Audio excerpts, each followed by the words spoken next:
Hello, welcome to Genesis 49. Then Jacob called his sons and said, gather yourselves together, that I may tell you what shall happen to you in days to come. Assemble and listen, O sons of Jacob, listen to Israel, your father. So it is prophecy and blessings at the same time.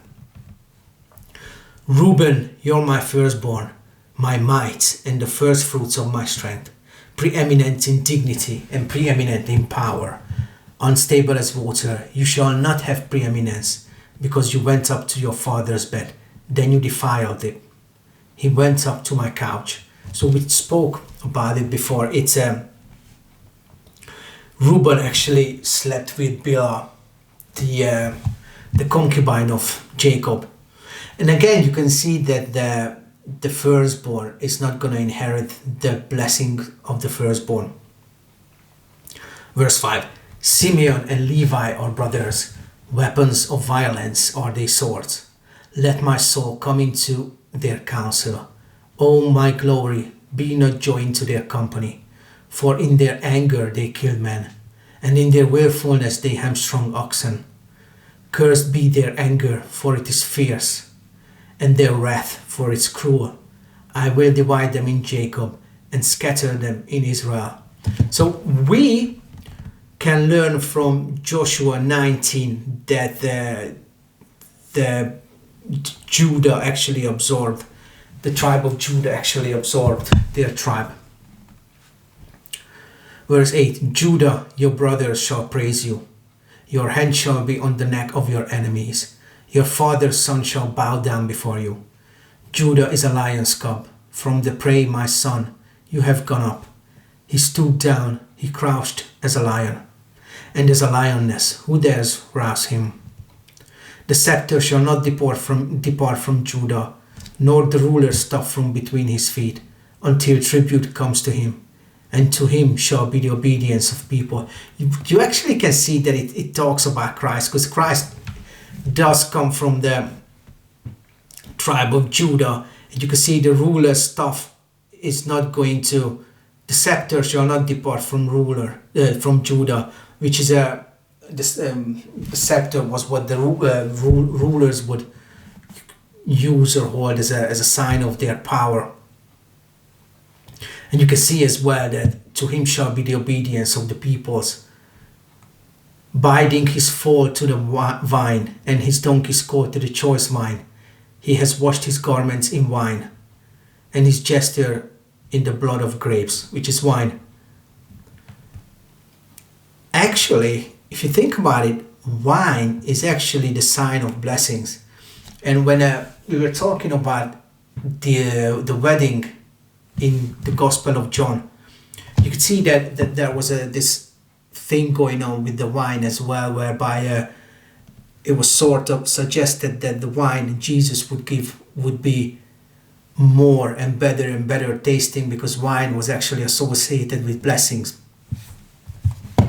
Verse 12, his eyes are darker than wine, and his teeth whiter than milk. Zebulun shall dwell at the shore of the sea. He shall become a haven for ships, and his brother shall be at Sidon. Issachar is a strong donkey, crouching between the sheepfolds. He saw that the resting place was good, and that the land was pleasant. So he bowed his shoulder to bear, and became a servant at forced labor. So it looks like he's going to become a sort of a slave. Then shall judge his people as one of the tribes of Israel. Then shall be a serpent in the way, a viper by the path, that bites the horse's heels, so that his rider falls backward. I wait for your salvation, O Lord. So it looks like that it was from the book of Judges. It looks like that it was Dan who introduced idolatry. And apparently many think that the Antichrist is actually going to come from the tribe of Dan.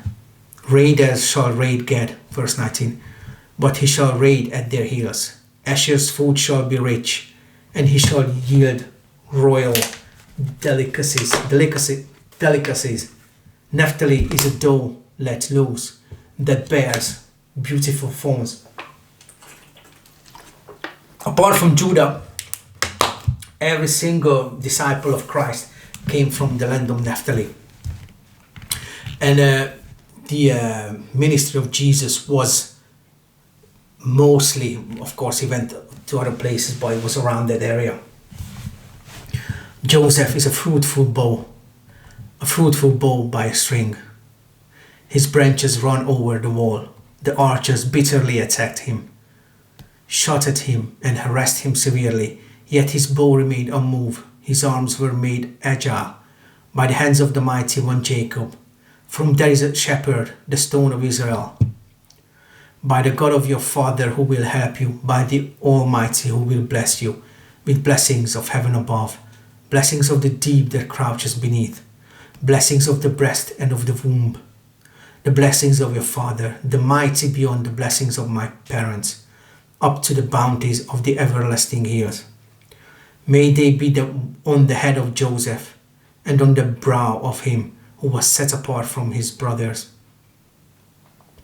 Benjamin is a ravenous wolf, in the morning devouring the prey, and at the evening dividing the spoil. So it looks like, again, it was Joseph who got the most of the inheritance. Although having the Messiah come from your own bloodline or your own tribe, that's not a small blessing either. All these are the 12 tribes of Israel. This is what their father said to them as he blessed them, blessing each with the blessing suitable to him. Then he commanded them and said to them, I am to be gathered to my people. Bury me with my fathers in the cave that is in the field of Ephron the Hittite, in the cave that is in the field of Machpelah, to the east of Mamre, in the land of Canaan, which Abraham bought with the field from Ephron the Hittite to possess as a burying place. There they buried Abraham and Sarah, his wife.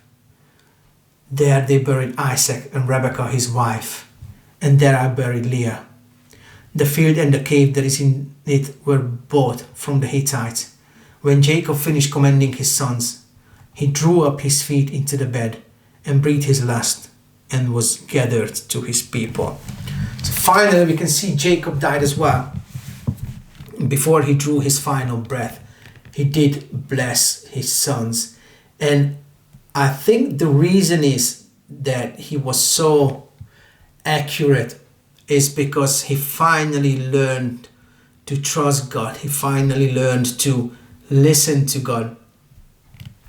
Which again, all I can say is as believers and followers of Christ and people who are walking with God should do as well.